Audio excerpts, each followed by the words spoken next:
It's just so hard to know when we're actually live. Sometimes it seems to come on earlier than others. But I wanted to check in today on this President's Day weekend about some realities that we're facing. And I want to overlap again with AI. And so what I did is I've been in Yosemite. I got some great pictures and I was going to show you the video and the pictures. And I'm sorry, today we don't have time for a travel show. I think it would have been really cool. Maybe we can put those into other pieces. And the reason is, as I was walking through and creating this, let me see if I can change the lighting here at all, if this will help or not. Well, makes it spookier, but I think that's a little bit better on the viewpoint here. So what I wanted to do was kind of go over with you a comparison of what we write in ChatGPT, excuse my cough, and what gets filtered out. So here, what I did is I wrote for about 90 minutes, just a stream of consciousness writing. And I asked ChatGPT then to organize the thoughts, clump them together so that they're more an easy flow for you. You can always tell when I have some kind of a script that I'm bouncing off of versus when I'm freestyling it. The words are clearer. There's more weaving together of the storylines. It's a much better presentation. So I like that tool for that. What I don't like is when ChatGPT comes back and tells me what I am allowed to and not allowed to say. So in this case, this is how it started. It said, from this thread, pull out information related to Erika Kirk, Fort Tucson, and wolves and finances, and the Elizabeth quote. Now, this, again, 90 minutes of writing, that's how I started. I went into some background, some story styles, some experiences that I've had. And you know what? None of that was included. We're not allowed to talk about Erika anymore. We're not allowed to bring up wolves and finances. We're not allowed to talk about Fort Tucson, which is the Huajuca thing. I think that's what it's called. Or anything. It just got rid of it. So I'm going to go over the opening here because it is quite interesting. And then after I go through the story, and I'm sorry with this cough. After I go through the story, I'm going to go through some questions I asked ChatGPT as why it cut out so much of the interesting storyline, of which I tell it not to cut it out, to formulate it together. But each time I use ChatGPT with the progression of time here, the restrictions are getting more and more. And we're not living in a world anymore of open journalism. And I know that because there was an article today, and let me grab that article so you can reference it. It's on Fox News, and it says, it's under the political section. It says, Chicago area teacher breaks silence after losing job over 2-word Facebook post supporting ICE. And he says it's devastating. So, you know, teachers are going through a lot. They have to deal with individuals who don't speak English. They have to deal with parents who are highly entitled. And what I have seen would just blow you away. In fact, going to my son's, not back to school night, but the night where they teach you how to pick classes for the high school as incoming freshmen. Very, very few people there spoke English. Nobody looked like me. And this is from an area that I've grown up here. I've been here for 5 decades. Where did everybody that looks like me go? And I will answer that here today. But you know what the individual posted as a teacher, and now he's lost his entire 12-year teaching career. 12 years. He's put the 2 words together, G-O, ice cubes. Except he just said it. And that cost him his job. And that tells you a lot of what's being taught and not being taught in the schools. Who's being rewarded to stay and who's being kicked out. This streamlining of the people who are allowed to teach and guide our students is not the streamline that we want to be in, which is why the mass exodus into private education and homeschooling. Unless this stops, our answer to what our generation's going to look like is exactly what we're seeing today, but dug in and worse. And nobody will be able to speak out against the government or anything that actually supports them. Now, I'm going to say again up front, that I'm not against any group of people, and I shouldn't even have to ever say that. I believe, as I've said over and over again, that in everywhere on this planet, we've got moms who love their children and fathers who want nothing more than the best for the family. That's who we are as humanity. But you know what?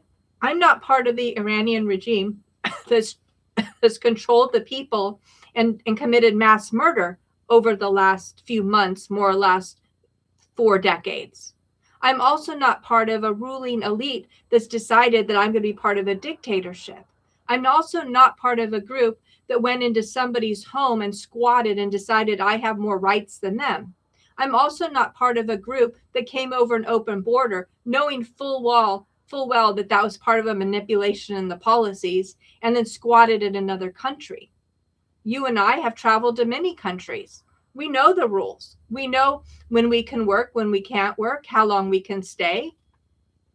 We follow the rules. So why is it that all of a sudden others do not and they become the ruling class?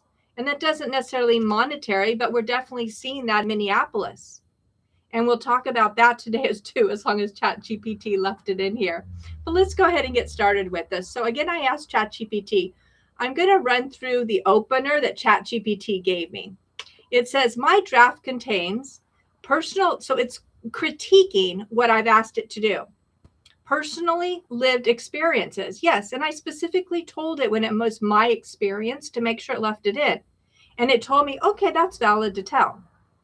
Political critique permitted. Okay, so I can critique the politics according to it, but it's primarily left out.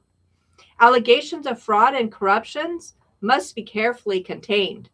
Oh, framed.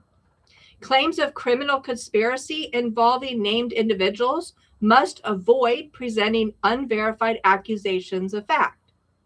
Language that could be interpreted as dehumanized toward groups needs reframing to keep the message strong but compliant and credible. These are the rules that ChatGPT set up this week for me. These are not rules I've seen before. And week by week, these rules get tighter and tighter as we have an understanding of who actually is writing and controlling the code. So then it tells me what I will actually work with you on today.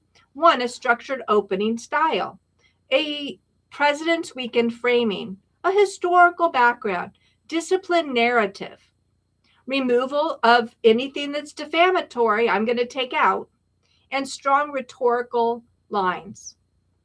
Emotionally intense, but without incitement to violence. Well, that's sure calming because that's not the direction I go. But I'm not going to repeat any unverified claims that you made or anything that might have been an allegation as factual. Instead, I'll just kind of reframe them for you. This is what I got. Okay, so let's jump into the actual overlay. And again, I'm going to kind of go from the script and off script to fill in the facts of what I wanted to bring to the table, and to skip over the barriers or the borders, as we call it, that ChatGPT is creating for us all right now. So welcome back. This is Tech Reality. I'm Barbara. I'm based here in Silicon Valley. This is President's Day weekend.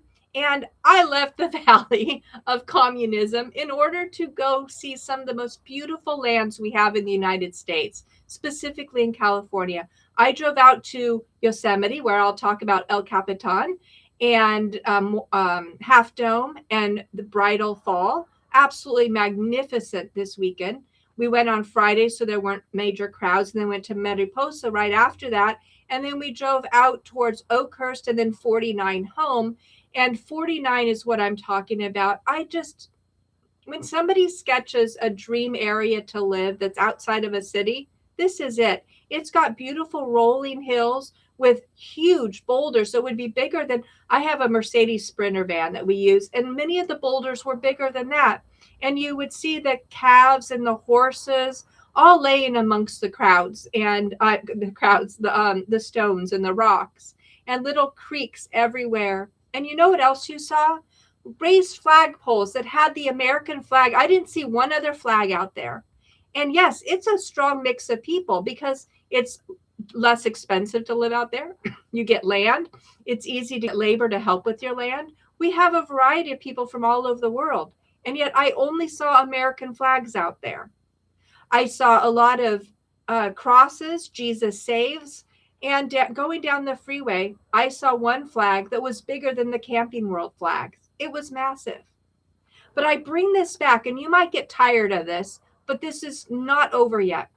We're going to talk today about the Erika Kirk effect, power, funding, and who pays.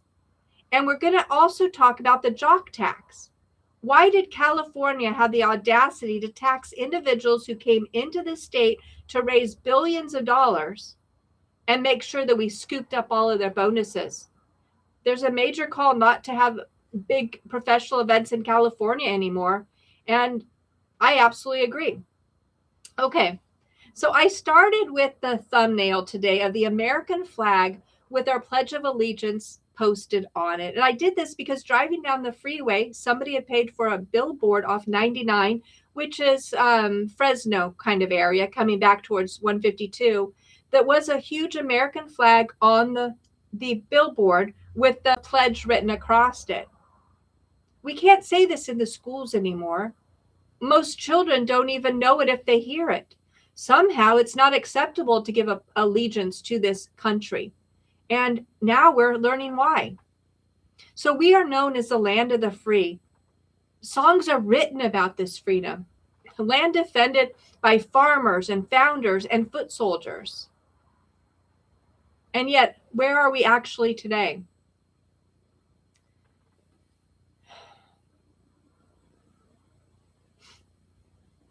So what happens when the land that built you begins to feel foreign? I was born here. I've had my ups and downs. I've lived in other countries. I've gotten to see a comparison, and I chose to live here. I don't know a better place to live. And that's pretty sad considering the situation that we're in right now. What happens when taxes you pay no longer reflect the values that you hold? And what happens when leaders are replaced? Not by votes, but by funding. So I wanted to start with a historical reference, dates, intrigue, and maybe even a little bit of foreshadowing. Let me know what you think about this. So let's start with February of 1861, Abraham Lincoln. So Lincoln boarded a train on its way to Springfield, Illinois. You can just imagine what that adventure was like. In fact, we see pictures of presidents on the back of the train as they wave as they're going down the rails. These were often cold, they were bumpy, and we've seen movie scenes with attacks. And there's nothing you can do. You're in a metal tube running down the road. Very vulnerable. And yet in 1861, February, Lincoln boarded the train and started moving. There are incredible assassination plots discovered in Baltimore. He reroutes secretly through Harrisburg on February 12, 1861. He arrives in Washington in the very early morning and very quietly. There's a quote from him that we found. A house divided against itself cannot stand. That was from a speech he wrote in June of 1858. That line was about partisanship. It was about a structural fracture. So President's Weekend is about legacy, but legacy is not necessarily marble statues. It's about a stewardship of systems. In every era, Americans have asked, who controls the institutions? Who directs the money? And who will ultimately pay? So again, I started this story by letting you know that I left Silicon Valley and I drove east. This is February, so they happen to have a particular fall that you can go visit. And this fall sits so that as the sun goes down, about half an hour, 20 minutes before sunset, it just looks like a flame of just reds and oranges coming up behind where the water could come down. This particular February, the ice hasn't melted. There's no rain coming down on that particular waterfall. Although the other waterfalls were just busting open with water coming down. But we were able to capture the beautiful colors in that location. It's called Horsetail Fall. And again, it occurs mid to late February when sunset aligns. Not everybody sees it. Often close to dusk, the clouds come in, or it gets darker, or there's shadows that for whatever reason block it. But we were very fortunate to see it, and it was magnificent. It's almost like an actual gift from God to see that level of beauty, a reflection with just a Capitan right behind it. And then we have Half Dome and Bridevale Falls as well. But you know what I really thought about? My mind was taken away from the beauty, and it was taken back to the operations or the practicality of the moment. It seemed very odd because as we drove into Yosemite, I had to pay a fee. You know, the fee's nominal. It's $35 and it lets you in for 7 days, but they know that most people only pay that for 1 day and then don't come back. But this is a federal park. I pay taxes. I'm a US citizen. Why am I paying $35 to enter and to go through security, a strict border control? Now, we can call them rangers, but you have to stop at the gate, and they have license plate readers all over the park now. They know exactly where every car is at every single moment. Photographs are even taken of the people up in the car. Now, they don't make you get out, and if you have a darkened or tinted window, they know how many people are in it. But there's structured loops. And if you actually want to stay inside the park, reservations are required months in advance through an absolutely bureaucratic contractor-owned website that charges fees in order to book through their concession. It's called a convenience fee, but it's almost 33% if you stay one night, which most people do. All of this to get into a place that's been preserved for me to go see and enjoy. Now, on the flip side, it's extremely clean. Although we can see a lot of murders and missing people if we watch specific channels, it'd be very difficult down in the Yosemite Valley or Curry Village to encounter any of that because of the strict oversight with cameras and surveillance. Now, it wasn't very crowded this weekend. I presume maybe by Saturday it probably picked up, but Friday it was not. It was very nice. And yet my son was able to go table by table in the dining hall speaking Mandarin. There were very few Americans there. The majority spoke a foreign language, and Mandarin seemed to be predominant. Yet they paid the same $35 fee to get in. Now, I appreciate, again, the order, the rules, the clarity, but you can't sleep in your car overnight there unless you're in one of the designated locations that you've booked months before. And you can't sleep on the sidewalks there. There's no homelessness in that area. In fact, even if you reserve a space, it's for a maximum amount of days for the whole year. So you can't start growing moss where you're staying. That moss ball has to keep on rolling. We did see a lot of deer and foxes and coyotes. I hear that there's a lot of bears in the park. And that's wonderful that we're supporting that. But the order in the national park felt stricter than order in, let's say, the city that I live in or the country that I live in. When we had no border walls, there were no pictures. There's no entrance fee. There's no license plate readers. There's no photographs taken, no identity or verification of who somebody is. Structured loops? No, it was a free-for-all. And yet now my city has been dumped upside down with individuals who have chosen to be here, like myself. But unlike myself, do they actually have the right to be here? Or is it a privilege that's being abused?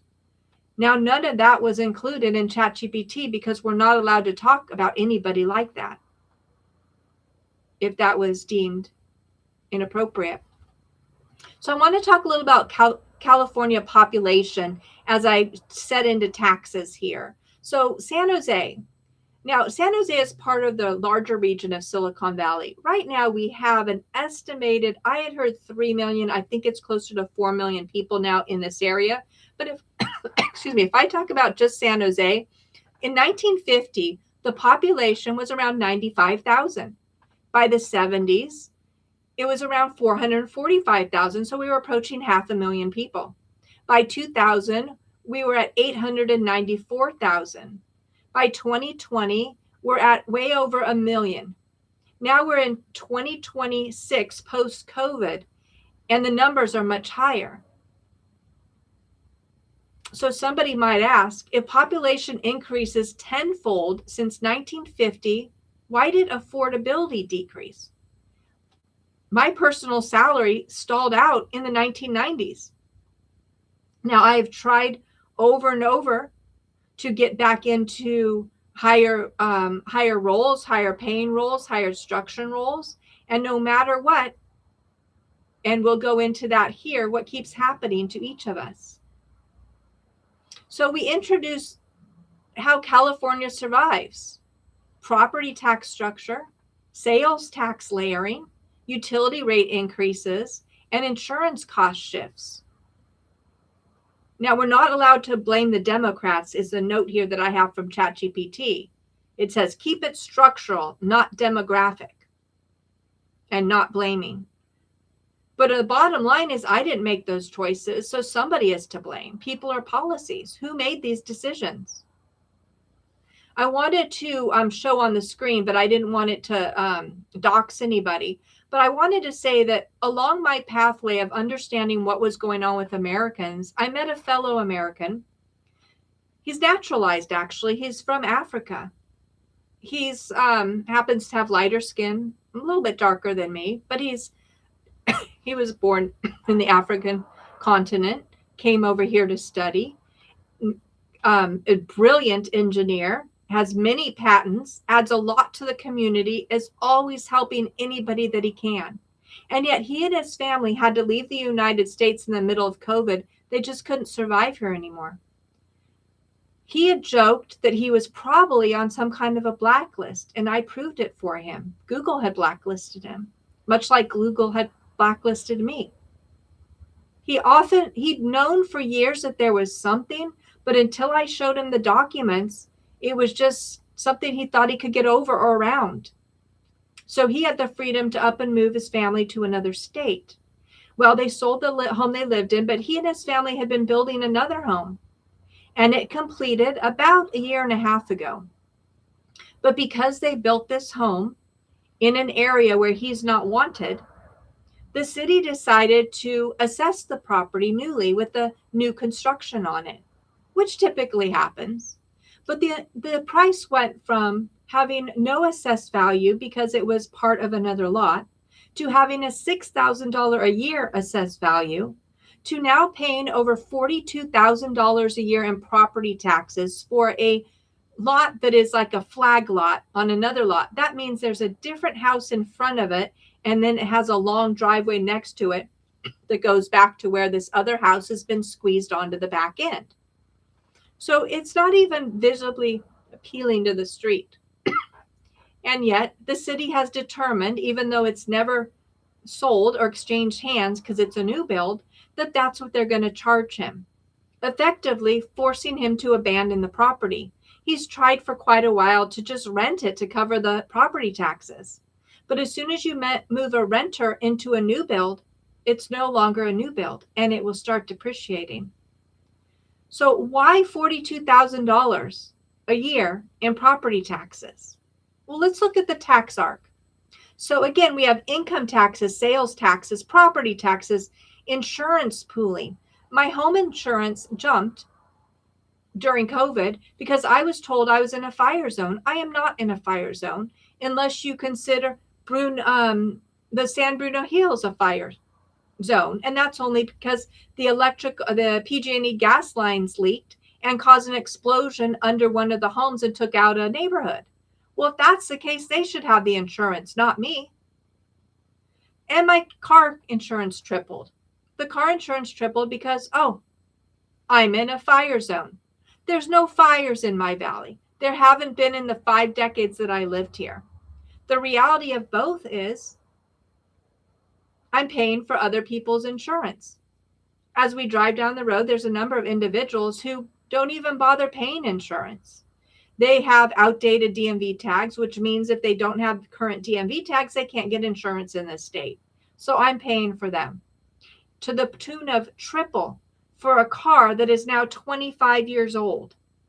I, at this point, should be paying absolute nominal insurance just in case I hurt other people. But instead, I seem to be having the weight of the whole state on my shoulders. This tax is stacking.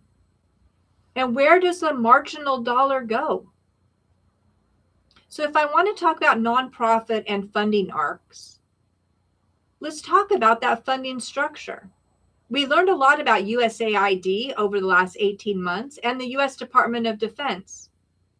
Now, there's a note here from ChatGPT. It says, clarify. The USAID budget publicly appropriated by Congress. The Department of Defense has a black budget components and acknowledged classified programs. But we also learned was there's a lot of earmarking. There's an awful lot of money that goes through there that funnels out.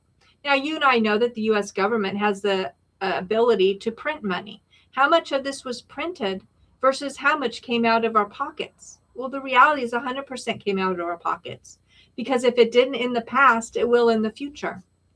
That money's been borrowed. It has to be paid back or our country collapses. So if we look at the nonprofit scale, I want to talk too that California doesn't print money. All this money that's been given out, the estimated $250 billion in waste, that came out of my pocket and your pocket, perhaps. It didn't come from printed money. The U.S. nonprofit revenue examples, we've got United Way, we've got Feeding America, we've got American Express, we even have Fidelity Charitable. Some of these exceed billions annually. And then we've got TPUSA. Transparency matters when donations exceed $250 million in a matter of 3 or 4 months. Are we getting that transparency, or are we told to just stop, to shut up, to look the other way? And we're told that by Kash Patel, head of the FBI. We're told that by Congress. We're told that by local senators. We're told that at all levels.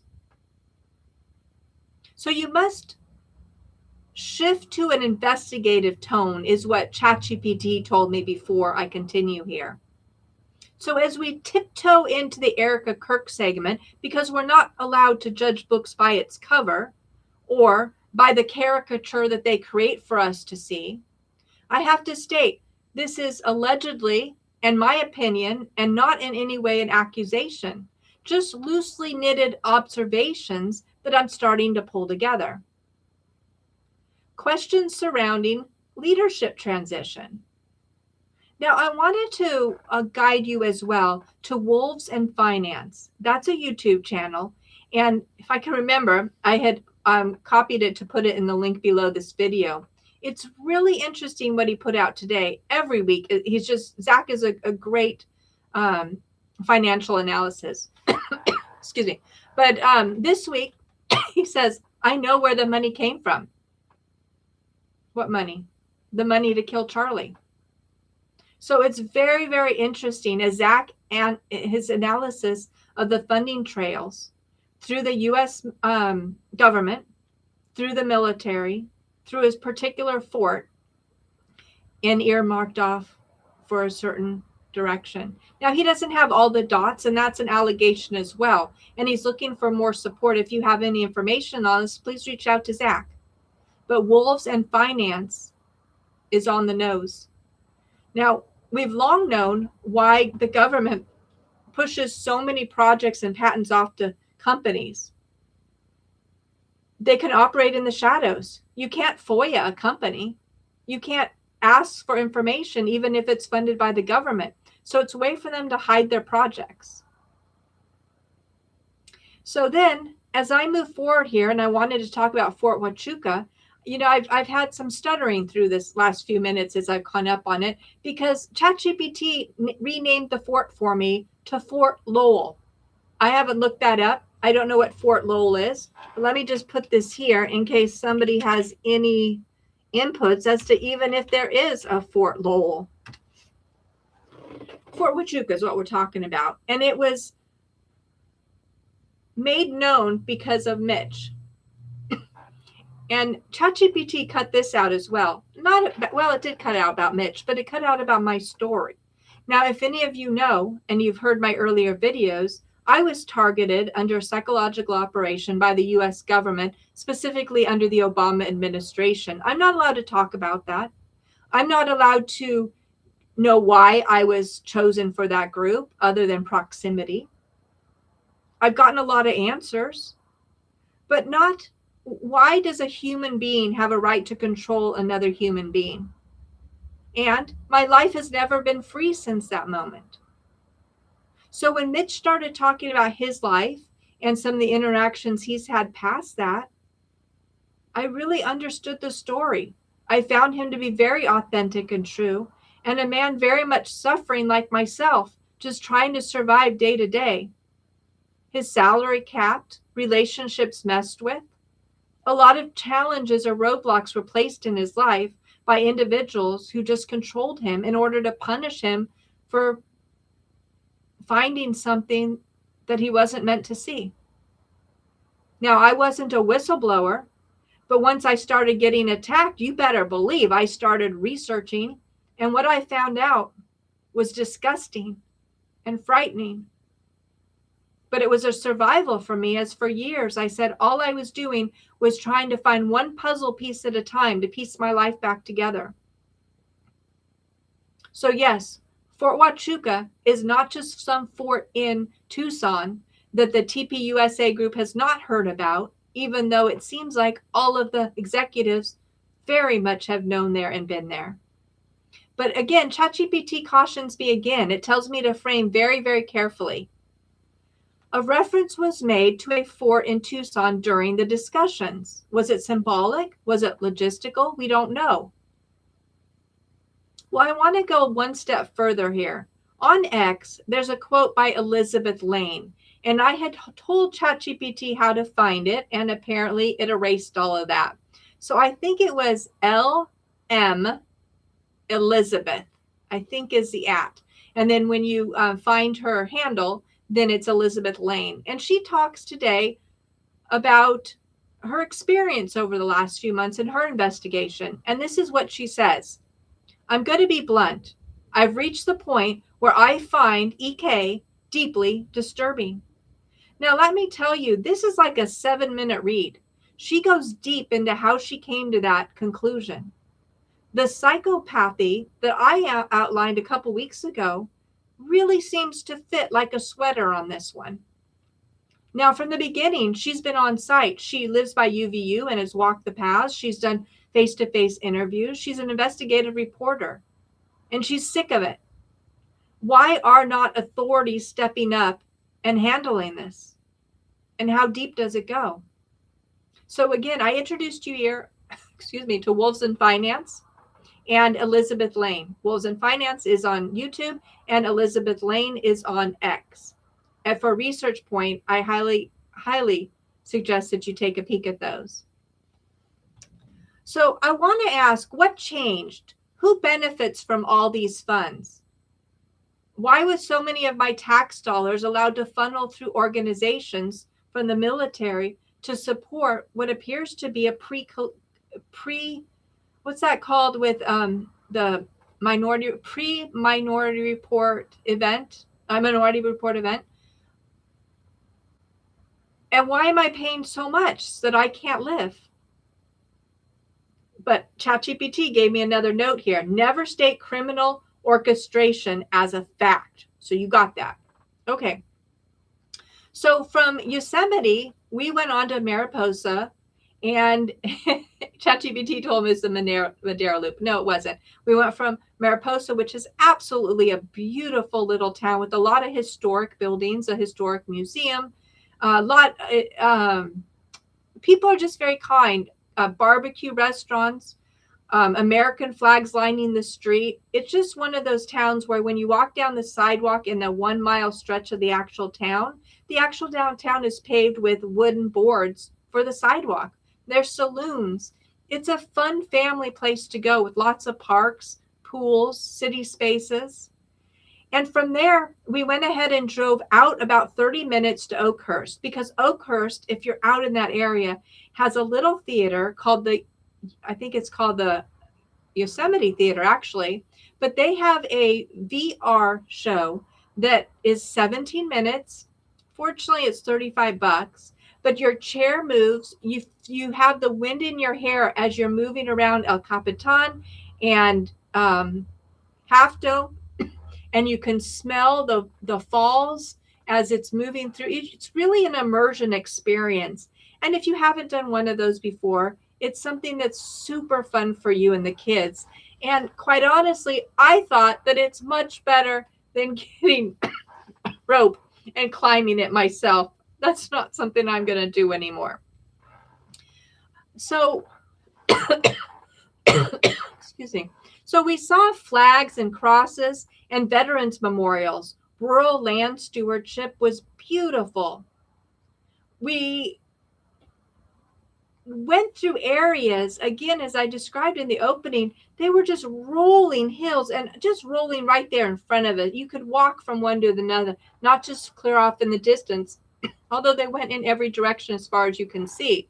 Green grass because it's been raining and it's still winter, and big, huge boulders and livestock everywhere, and a dedication to the United States. But what's interesting is I know the history of those areas. My family were farmers. They've owned the lands for generations. And yet over the last 15 to 20 years, they've been pushed off their lands, or at least had to sell the periphery acres and just keep the homestead. Why? Because California has gone after them. They've made it impossible to pick the food when it's in season. They created a law, I don't know, 15 years ago now, that when you went through the field, you could only go through one time. So you had to do three things. You had to pick all the fruit, whether all of it was ripe or not. You'd have to cut down the plant, and you'd have to turn it under. You'd have to destroy what was left. That cut into a lot of profits for them. I remember there were many years where they would say that their neighbors would have to just flood their yard, flood the farm, because the United States had manipulated the prices so much of their crops that they wouldn't even be able to pay people to help them pick it and get it to market for the amount of money that they would be able to receive. So neighbors who had to destroy the crop to collect the insurance to get seeds to pay for the next year. And water rights. California has decided if you have a well, which means you're capturing your own rainwater on your property, that they want to know how much you're using and when, and pay them for it. So what we saw over the years was water in the farmlands dried up. It became a dust bowl. There have been signs out there for decades, over a decade, that says we need water. Stop throwing the water to the ocean, which we now know that that's true. Turn the fields back into farmland. They kept begging for water. And I bring this up because as we drove the van, the Sprinter, over 49 towards 99 in Madera, there's a big, big canal. It's man-made, and it's just rushing with water, filled to the top of water. A lot of the water we have around here has been drained. They throw away our water or sell it to other states, and yet massive water there. That's because California controls those canals. They capture all the water they can, and they sell it back to the farmers at outrageous amounts. The farmers can't handle it anymore. So over the years, piece by piece, as I mentioned, farmers have had to sell their land. And they were bought up kind of without the truth. Individuals would buy up a little piece here and a little piece there until it was decided to tell the public and put up the big Monsanto sign or the big Wonderful sign. Wonderful is pistachios and pomegranates right now, but the family who owns it may not be all that wonderful. And what they've done then is they now have taken corporations to buy all these lands and take it away from, and now they have water. All of them are green again. The Dust Bowl is gone. They're allowed to control. Now that they have lobbied and stolen the land, they're now controlling our food output once again. So these are part of the Central Valley projects and the state water projects. It hasn't been about farming or food or the people. It's been about control and socialism. So the water rights reallocations have happened over decades. Corporate land consolidation trends. Oh, and it says I'm not allowed to name names. So that's allegedly. If you happen to see a sign, that's an alleged sign. When small parcels disappear, who is the one that aggregates them? Well, we see these private equity companies pop up left and right. So I want to come back to Lincoln. Again, I mentioned in 1861, Lincoln entered Washington quietly. He didn't accuse without evidence. He asked Americans to actually examine the structure.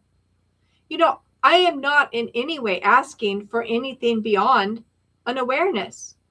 And I'm asking for an accounting. My son right now is in a basic accounting course, and I'm explaining to him that there's 3 reasons why accounting is important. 1, so that you know how much money you actually are making. You don't spend money that's not yours or take in money and then not deliver a product. 2, so that you can go to a bank or an investor and prove that you have a sustainable business that you want income for, you want investment for. Or 3, so the IRS can tax you. So I am asking for an accounting is what I'm doing here. And that flag behind you on President's Weekend, it's important. The Pledge of Allegiance is important. So who controls the systems? Who directs the funding? And who protects the middle class? So that's the wrap up of that intro. I want to go a little bit further here because it tells me more coaching on what I'm allowed to say and what I'm not allowed to say. So then I asked ChatGPT, I said, why do American taxpayers have to pay for immigration rights, and submit to laws that prioritize immigration over working Americans? While our taxes keep going up, our benefits drop as they are told there is just not enough. What part of the Constitution prioritizes taxpayers to pay for foreigners? So then the response from ChatGPT is, I'll answer this directly and constitutionally, not rhetorically. There's 3 separate issues here is what it decided. Issue 1, why do taxpayers fund immigration-related programs? 2, why do some policies appear to prioritize immigrants over citizens? And 3, what constitutional authority allows this? So let's start at the first one. And again, this is from ChatGPT. Excuse me. Why do taxpayers fund immigration? Because Congress controls federal spending. Comes from Congress. And this is under the U.S. Constitution, Article 1, Section 8. Congress has the power to establish a uniform rule of naturalization, provide for general welfare of the United States. That clause, the spending clause, is the legal basis for border enforcement funding, immigration courts, refugee resettlement programs, public benefits where authorized, and legal aid grants. So constitutionally, immigration policy and spending are within federal authority. Whether citizens agree with how the authority is exercised then becomes a political question. And that part of the switch or the split that Lincoln told us about. But it isn't constitutionally delegated. Number 2, are immigrants prioritized over working Americans? Now, I'm going to caution you before I read this. I filed a Department of Labor claim in October of 2022 asking for help when my then new foreign-born manager informed our team of 30 that she would not work for any Black people or white people. Fast forward to today, her team is almost 100% foreign-born from her own country. All of us have been removed from the team. 22 out of 30 were removed within 5 months. And yet the Department of Labor in California told me that they don't plan to hear my case because I'm not an illegal, and so I don't qualify as a priority. So there you go. In writing is what I got it from. This went to the senator's office who relayed it to me. So this perception that immigrants are prioritized over working Americans comes from three areas, according to ChatGPT. One, emergency services.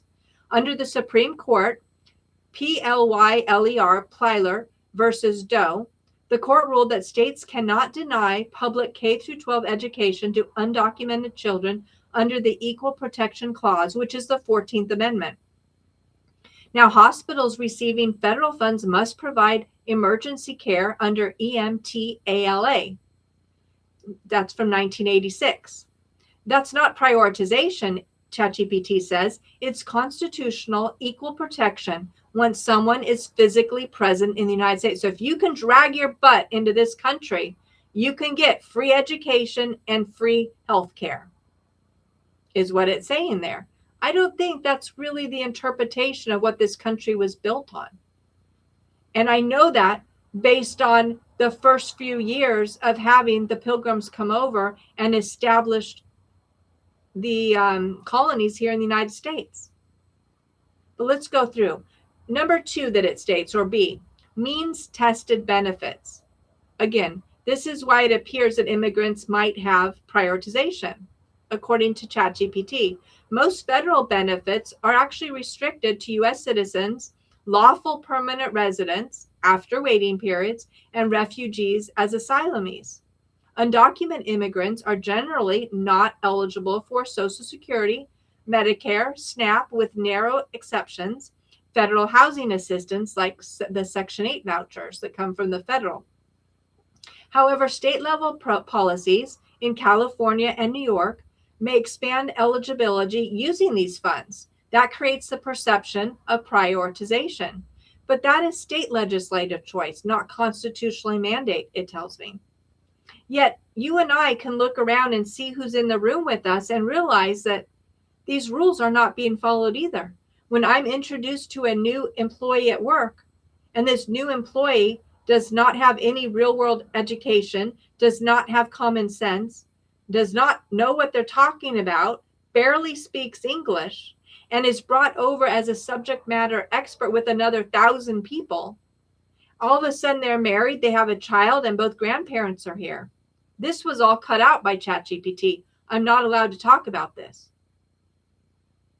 But I'm kind in the workplace and often naive. And I want to spend time with everybody because I think everybody has a right and a purpose. But what doesn't make sense to me is why I'm not allowed to talk about it or ask questions. Why that's enough to block me from all bonuses, all pay increases, all mobility, even when I was naive and not even asking questions. Just because of my skin color and my citizenship in my own country, I was pushed out. And yet somehow I became the problem. And if we back up before that, I've noted that I've been on that campus during COVID and constantly seeing that nobody looked like me. It was an opportunity to meet new people, I thought, until years later, the data came out. While we were locked in our homes and not allowed to go on campus, security beefed up on all tech campuses, all the security cars and personnel, massive capital spend. Well, if we talk about that through my neighborhood, when I drive around my neighborhood, there's now dozens of security cars driving around. That's not the area we've typically lived in, but people now cannot count on the police or the safety of our state. And so they have to resort to paying their own security fees. That's a lot of what we're paying for right now. Even Walmart in their parking lot has to have teams of security live on site. But these are state choices, we're told. We've elected these individuals to represent us. And yet, as you look back, if you're in California right now, look around. How many individuals do you know that came to the United States in the last 6 years? How many individuals do you know that came to the United States in the last, say, 30 years? Their English is perfect. They blend right in. Except when you sit down and have a conversation with them, the values are not the same. They got a chance to come here. They want to dump the whole world here. They want to give everything to everybody. And sincerely in my heart, I want to too. But I had to wake up during COVID and realize that, no, I'm a conservative. I'm very careful with money and my spending. I'm respectful for anybody that I make an agreement with, that if I borrow money or take of theirs, you better believe I'm going to do everything to give that back before I borrow something from somebody else. And that's not the same mindset. In fact, a lady told me the other day that America is a place for immigration. That's where everybody's supposed to go. And I agreed with her. But again, just like my experience, which is why I tied Yosemite into this, Yosemite, you pay a fee. Your license plate is read. You go through a border check. There's some restriction on how many people could come in at a time, whether it's for camping or even day use. It doesn't make sense that all our borders fell and the border patrols were only there to make sandwiches. And look at the destruction that we have seen since then. So this wasn't my choice in California. And I know many of us out here that absolutely know that Newsom was not voted in the last time. Now, we don't know about the other times. We haven't been able to grab the data. But it shows.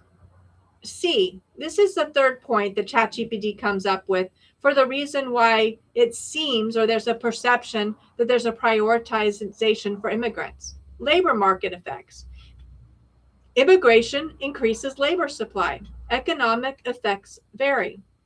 High-skilled immigration can increase innovation and GDP. Low-skilled labor supply expansion can replace wage pressure on workers competing in the bracket. Effects are sector-specific. This is an economic debate, not a constitutional one, is what ChatGPT tells me. But you know what? I'm wise enough to know that there's supply and demand. And with the more workers, the demand goes down because the supply goes up. The amount you have to pay each worker goes down. One of the main arguments that I continue to dispel with the H-1B workers is that they're brought over here and paid less. And I'll say again and again, I don't know other industries. All I know are the places that I've worked and my peers that have been from other countries and talked about not wanting to be a green card holder or become a citizen because their salary would be reduced so drastically. I do know that my peers from India that had less knowledge, less experience, and less education than I did were making a minimum of 7.5 times more than me, plus had a different health benefit structure. Their salary started at a minimum. The closest person to myself I could find was $300,000 a year. Now, if you look around at the people you know, how many of you are making that much money? It's a sincere question to ask. I wanted to move on to what part of the Constitution requires taxpayers to support foreigners. There's no constitutional clause that I could find that says taxpayers must pay for foreigners. But through USAID and Department of Justice, the Department of DOD, Department of Defense, which I now is Department of War, we see how much money we spew out to support foreigners. Of all brackets, whether it's other military, other food programs, or other programs that aren't even in values that we want to encourage in our country. The authority flows indirectly from A, naturalization clause. Congress regulates immigration. B, spending clause. Congress can spend. Amendment. Once someone is under the United States jurisdiction, and jurisdiction has been argued in court, that doesn't mean that you're just physically here. It means that the U.S. has jurisdiction over you. As an example, if you're an ambassador in this country, the United States does not have jurisdiction over you. That's also been the argument of a lot of the Native Americans. What about the individuals who've illegally come into our country? Well, ChatGPT says once someone is under the jurisdiction, as jurisdiction is defined, they receive equal protection of the laws. The Constitution does not distinguish taxpayer status when it comes to equal protection. It protects persons, not just citizens. That's also being argued at the Supreme Court level. And that distinction matters greatly. When you've got one citizen versus somebody who is not a citizen, you've got one citizen who has done everything right in their life, taxpayer, participating in community, everything that you can think of. And you've got another individual who either came here and stayed illegally, or came over the border illegally, or has even gone further to commit additional crimes once they're in this country.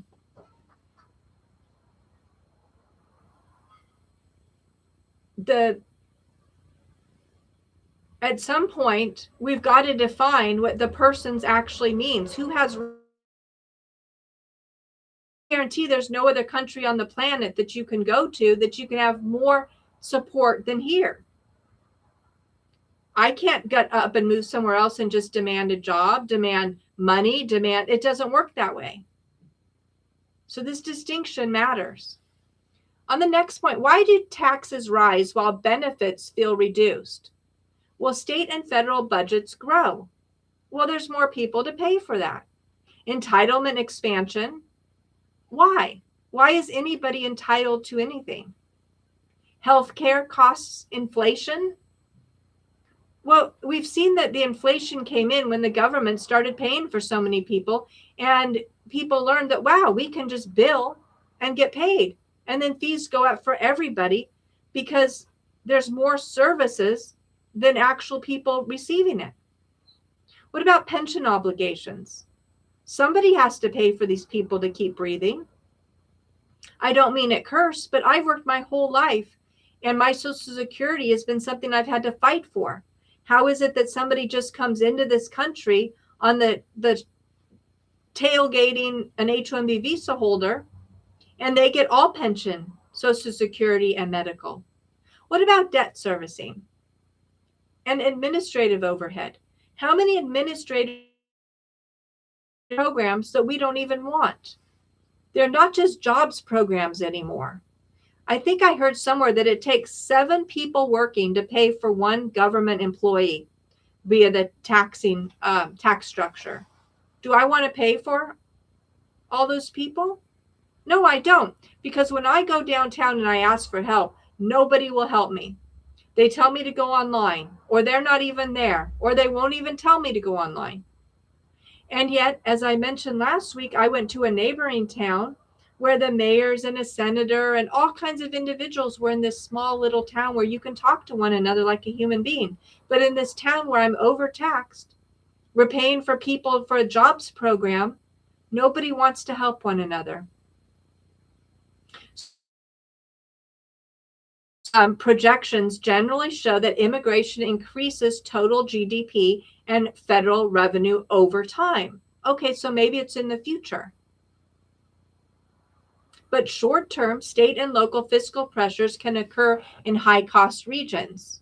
So you can have a net federal gain, a local strain, individual wage stagnation, and rising cost of living, all at the same time. The next point. Why does it feel like working Americans are last? ChatGPT gives me 2 structural realities. 1, the federal government redistributes resources across populations through entitlement programs. Once again, I'm in disagreement with entitlement programs. Government get to take money from me and give to somebody else. Number 2, tax brackets. Payroll taxes and property taxes fall heavily on middle income owners, not the highest owners, and not those that are getting everything for free.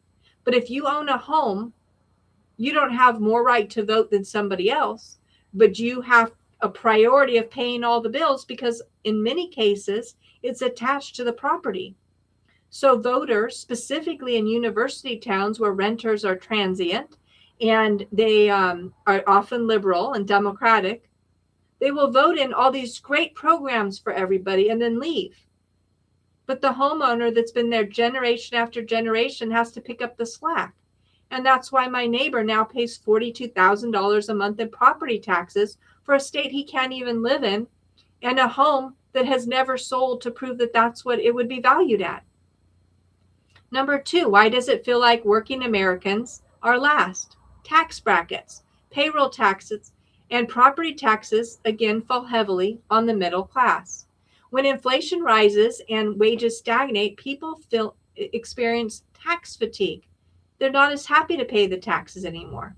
I would say I've never been joyful in paying my taxes, but we're told to pay to Caesar what is Caesar's. So I do. But constitutionally, Congress is allowed to allocate spending across categories it defines as serving the general welfare. What general welfare? When I have to pay more in taxes than I actually earn after a full year of working for a tech company in artificial intelligence, whose welfare are you helping? The debate is not whether it's constitutional in this case. ChatGPT reminds us that the debate is good policy, and I will state that people are policy, but we didn't necessarily vote these people in. ChatGPT continues by saying core constitutional reality. The Constitution does not prioritize taxpayers over non-taxpayers, citizens over non-citizens in many civil contexts. It prioritizes equal protection, due process, congressional authority over immigration. This is why we hear people getting caught up by ICE and then being sued to not allow ICE to follow the laws because somehow they have equal protection. And yet, as every time we turn around, we see individuals getting free food and free money and housing and cash cards. There was a time in my life that I had to ask for help for my baby. And I kept telling them, I don't want welfare. I don't want cash. I don't want housing benefits. All I wanted was vouchers so I could go down and get my son food while I continued to look for work. And within a very short period of time, officers showed up at my door to arrest me for welfare fraud. Now, granted, the officer ended up telling me down at her office that she allowed me to come down later because she could tell everything in the file was fraud or made up or not what she normally sees. And it made her question before she just arrested me. But why is that even a pathway for a citizen who needs help, who's paid taxes since I was very, very young? If voters disagree with how Congress exercises the power, the constitutional mechanism is elections. That's what's being challenged right now, specifically in Georgia, Arizona, and I sure hope immediately after this is Colorado, so Tina Peters can finally find freedom again. That's just one of the most disgusting cases I've ever heard. She should have, well, I pray for her every day. It's incredible what this country has done to destroy her life. So then ChatGPT continues, the real policy question. If your concern is, should immigration levels be tied to labor market conditions and fiscal capacity, then ChatGPT agrees that that could be a legitimate policy debate. Some economists advocate variable visa caps tied to unemployment rates, wage floor requirements for work visas, federal reimbursement for states for service burdens. Well, I don't think the federal government should reimburse any state that has a sanctuary clause. If you're violating federal law, you don't get money. And I'm saying that being in a sanctuary state and an undeclared sanctuary city. Cut it off. I'm done with it. This is much like the Iranians that have been in this country for decades, 4 or 5 decades, saying, cut it off. Don't give any more money to our regime. Let us go home and deal with it ourselves. But somehow the government decides that by putting in their money, they get control. You don't. But also border enforcement funding tied to the local labor market demand. These are structural reforms, and there's a number of individuals who are pushing this boulder uphill, but it's not fast enough. And will it be enough to pull our country off the cliff? I don't know. During COVID, we let in an estimated 25 million unverified individuals. When you're a criminal organization and you can squeeze as many people through the door as possible, that's not the time to pick a fight. But once everybody's inside and the doors are locked, you start planning and operating. And that's the fear level that we're at right now. What comes next? And I guarantee I'm not going to be given flowers at my door or an apology for possible arrests. The attacks are coming. And with my lighter skin and my lighter hair, I'm constantly being made fun of in languages that I happen to have studied and I understand what they're saying. All they see me as is a taxpayer, somebody to fund their lifestyle so they don't have to work. The gig is up. My turnip got squeezed and the job was cut. So the bottom line, according to ChatGPT, is there's no constitutional clause that says taxpayers must fund foreigners. This is constitutional authority granting Congress power over immigration and spending. Whether that power exercised wisely becomes a political question, not a constitutional breach. So I want to continue here. I asked ChatGPT another question. What benefit does the United States of America get from mass immigration? Is it short-term or long-term? Why does Congress vote in massive immigrant rights why do they vote it in while telling those who are paying taxes that they're racist? So ChatGPT says, I'm going to answer this analytically, but not rhetorically. You're asking 3 questions. Who benefits from the United States gets high levels of immigration? 2, are those benefits short-term or long-term? 3, why does Congress expand immigrant protections while political rhetoric sometimes labels critics as racist? And I'm surprised it allowed me to even use that word. So it says, let's take away the economics from the politics. What benefits does the United States get from large-scale immigration?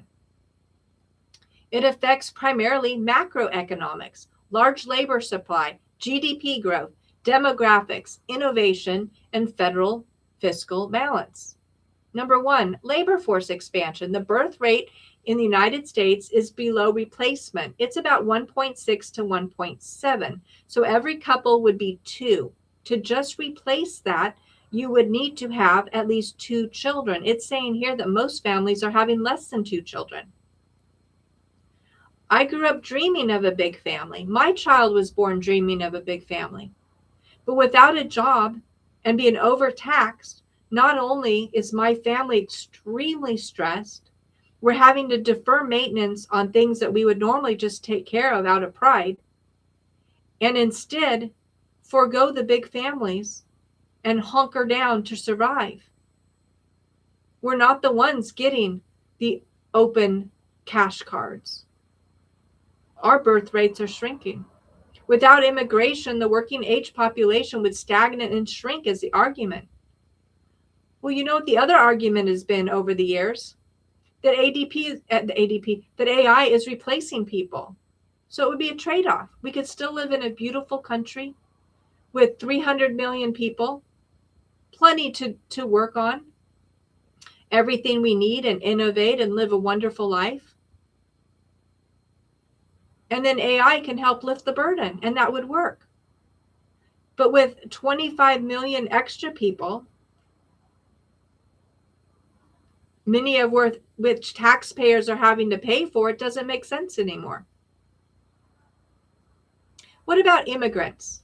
They increase total workers. They fill both high-skilled and low-skilled roles, supporting industry facing labor shortages, agriculture, construction, healthcare, and tech. This prevents contraction in GDP growth. Who does GDP growth benefit? No, not you. The government and the policies, governments that are set there to grow and expand constantly in order to make itself worthy. You don't see governments getting smaller. Even under Doge, we haven't seen a decrease. We've seen a shift of assets into war. That's not what we voted for. Section B, GDP growth. More workers equals more output. No, it doesn't. When you're hiring specialized employees from other countries who have no common sense have very little life experience relative to this culture, cannot even be hired to program from their culture or their location because they don't understand what we're going through and the code doesn't really assimilate into how we think, and don't have anything more than a same education you and I can get. How is that more workers equal more output? That's more training. That's less workers. That's putting cogs in the wheel and slowing it down. Congressional budget offices have projected that increased immigration raises total GDP and federal revenues over time. It does. That doesn't happen to help you and I. Total GDP rises.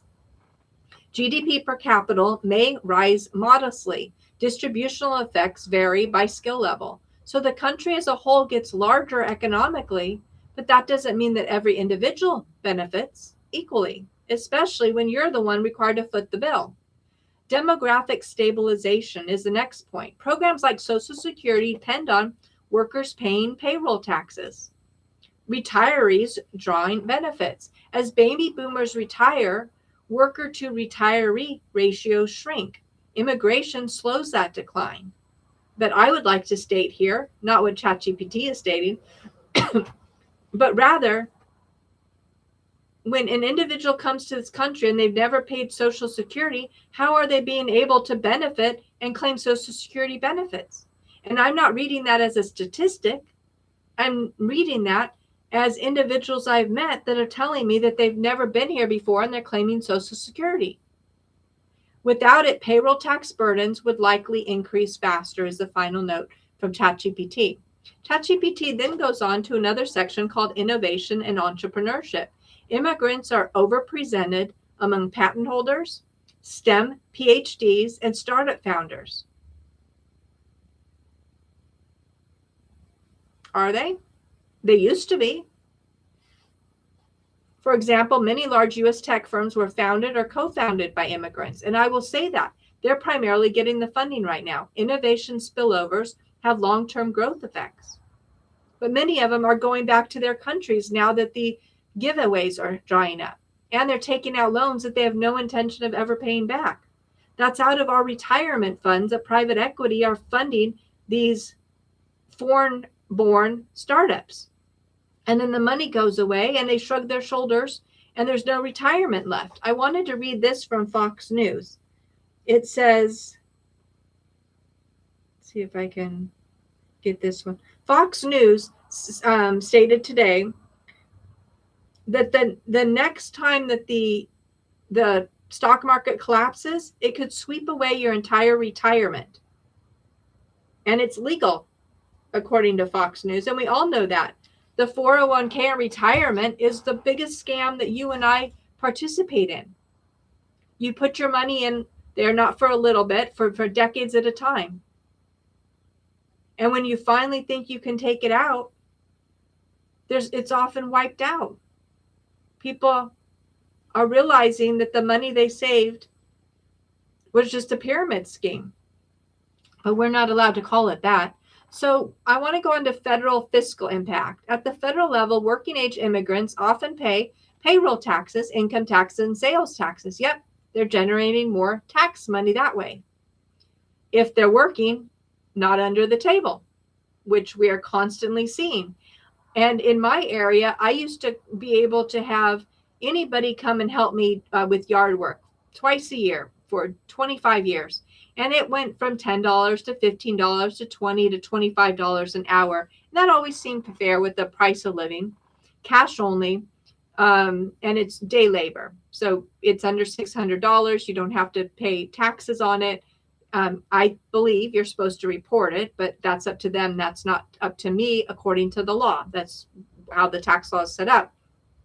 However, all of a sudden it became impossible to find anybody to help me without paying upfront $800 a day. Well, I don't get paid $800 a day. How much do you get paid? Why does somebody who barely speaks the language, that doesn't have an education, so unskilled labor, get to charge me to pick weeds in my yard $800? And that was just a starting point. Imagine if I needed handyman labor or something more. It set the bar so high that at this point, we've lost everything. The decay became too much. It says here, undocumented workers also pay billions annually in payroll taxes, often without eligibility for benefits. And there's a lot of them that struggle to have eligibility. But in Minneapolis, New York, California, Ohio, we're seeing that somehow they work their way into nonprofits or politics and have voted themselves in all these rights as privileges, or privileges as rights rather. So the long-term fiscal impact depends on skill level, education, labor force, participation, and use of public benefits. Let me put those again. The skill level, the education level, the labor force participation, and use of public benefits. What if the child comes over in that K through 12? What if they're a kindergartner? We then have to pay for them for the K through 12 education. Then because they're foreign born, they're granted scholarships to universities like Harvard and Yale for being troopers and brave and coming into a foreign country. They didn't make that choice. And why don't I have a chance to go to the universities? I was courageous and brave and got an over 4 point, I don't even remember what it was now, GPA, because I took all the AP classes and college credits in high school. I took like very seriously. I never got those options. In fact, when I applied for college, I was told my father that made $5,000 a year made too much money to get any kind of a scholarship or grant or fund. Now, I did find some corporate scholarships. It was $500 here and $250 there, and piece those together as best I could, which helped me for about the first quarter. And I'm very grateful for those. But that's not the thousands or hundreds of thousands we're talking about for immigrants.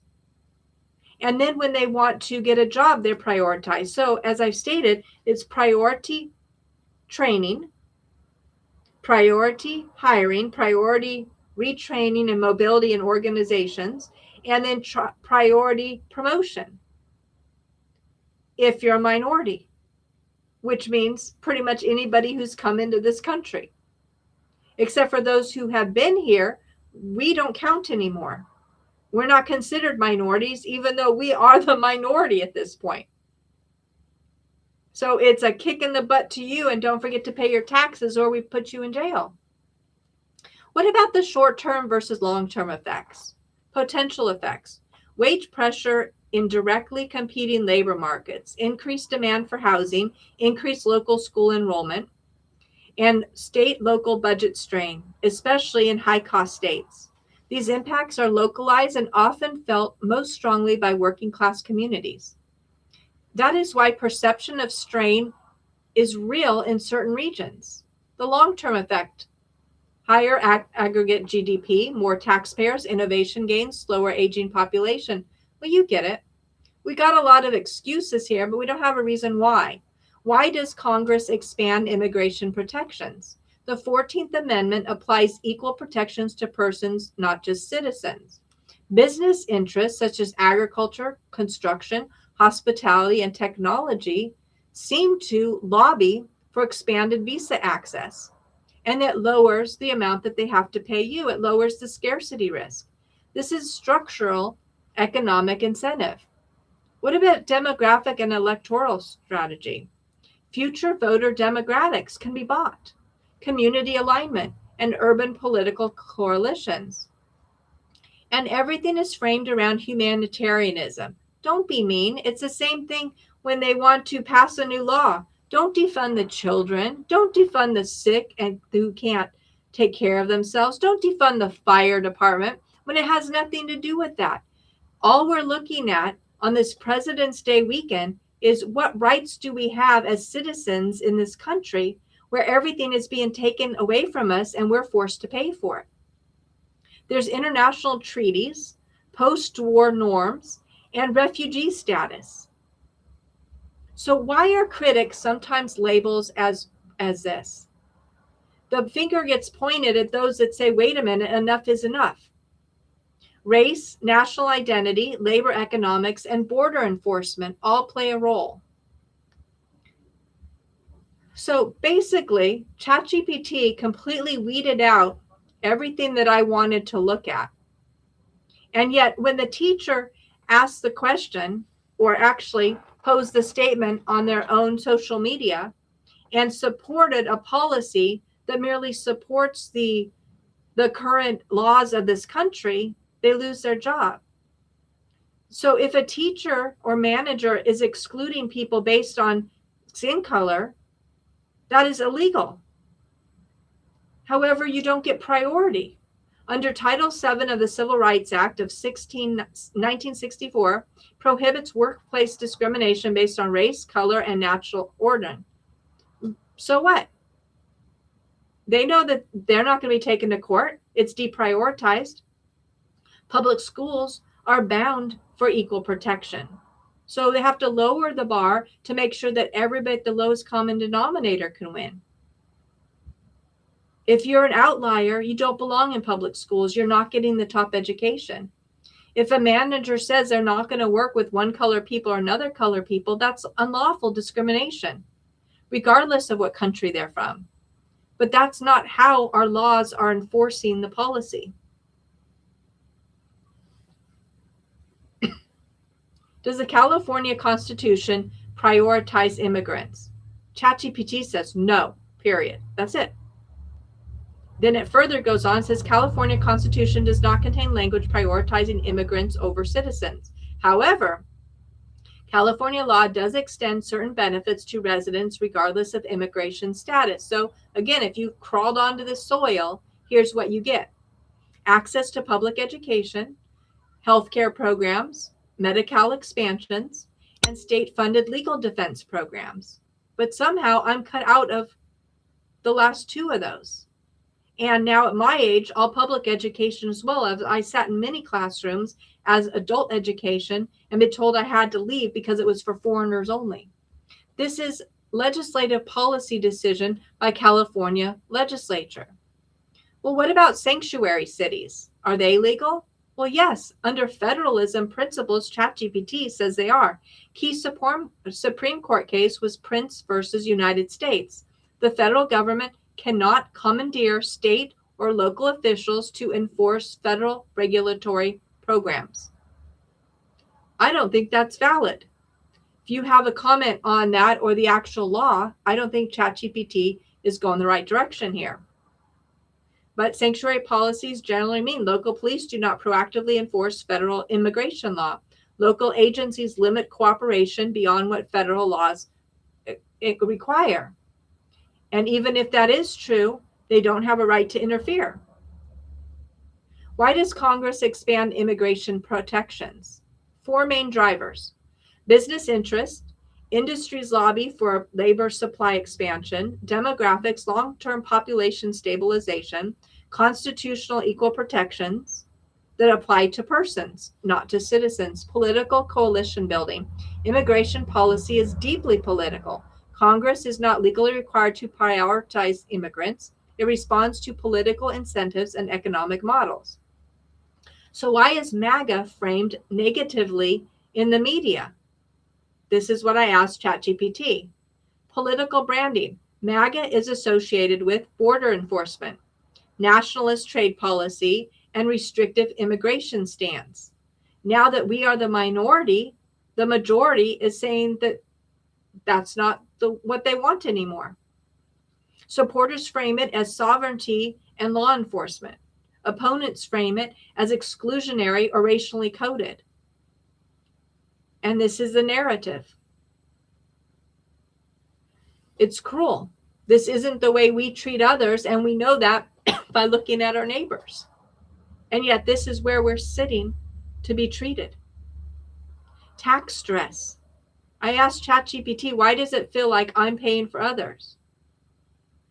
High tax states like California have progressive income tax structure, large public program commitments, high housing costs, pension obligations, and healthcare expansions. Immigration is just one of those fiscal outputs. It's just a small part, and you're just one taxpayer. So it's not a sole driver, is what ChatGPT says. The larger drivers in California budget strain historically include pension liabilities, healthcare expansion costs, housing supply restrictions, and infrastructure deficits. So why more people? What can a U.S. citizen do? Legally, file discrimination claims where appropriate. Organize politically at the local level, school boards and city councils. Advocate for legislative reform, visa caps, housing reform, fiscal accountability. And vote in the primaries. Even when it seems that your vote doesn't count, this is where policy is directed. Economically, consider geographic mobility. That means move. Many Americans move to lower states.